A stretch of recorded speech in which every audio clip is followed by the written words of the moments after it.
नाज़रीन अस्सलाम वालेकुम रहमतुल्लाहि व बरकातुहू। आज हम सूरतुल फलक की प्रैक्टिस करेंगे जो नमाज में पढ़ी जाती है। इससे पहले हमने बेशुमार सूरतों की प्रैक्टिस की। आज हम सूरतुल फलक की प्रैक्टिस करेंगे इंशाअल्लाह सही तलफ़्फ़ुज़ और सही मखारिज के साथ।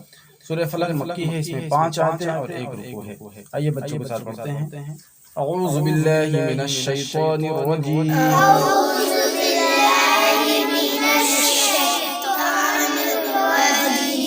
बिस्मिल्लाहिर रहमानिर रहीम।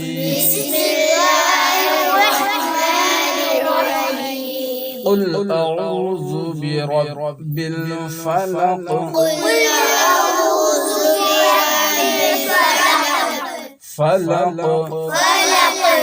क़ुल अऊज़ु बिरब्बिल फ़लक़।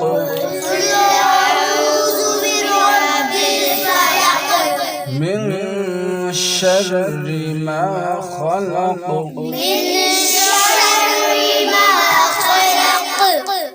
मिन शर्रि मा ख़लक़। व मिन शर्रि गासिक़िन इज़ा वक़ब।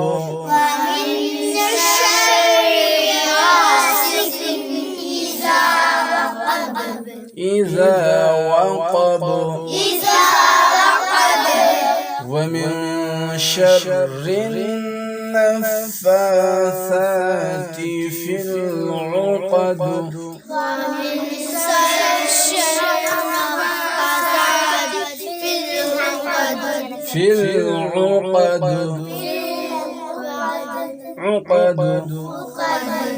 ومن شر حاسد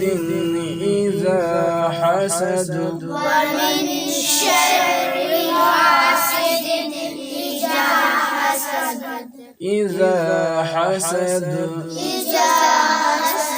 ومن شر حاسد إذا حسد.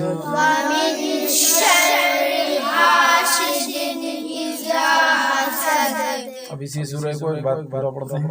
क़ुल अऊज़ु बिरब्बिल फ़लक़ मिन शर्रि मा ख़लक़ व मिन शर्रि गासिक़िन इज़ा वक़ब व मिन शर्रि النفاثات في العقد ومن شر حاسد إذا حسد. صدق الله العظيم.